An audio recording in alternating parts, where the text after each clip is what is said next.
ለዛሬ ወጪ ቆጣቢ የሆነ የአመጋገብ ሂደትን እንዴት እንደምንከተል ለነግራችሁ የመጣሁት።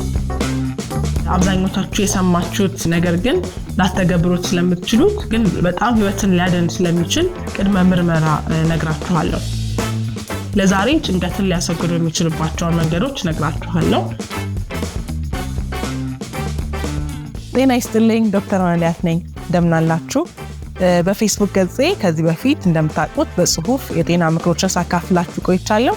እናንተ በጠይቃችሁት መሰረት በቪዲዮ ከዚህ በኋላ በጤና ጉዳዮች ምንማማር ይሆናል። ቪዲዮዎቹን ለመከታተል ከታች በሚገኙት ዲስክሪፕሽን ላይ በማስቀምጥላችሁ የዩቲዩብ እና የቲክቶክ አካውንት መመልከት ትችላላችሁ። ከዚህ በፊት እንደምታደርጉት አስተያየቶቻችሁን፣ ጥያቄዎቻችሁን በኮሜንት ሴክሽን ላይ እንድታስቀምጡልኝ ጠይቃችኋለሁ። አመሰግናለሁ።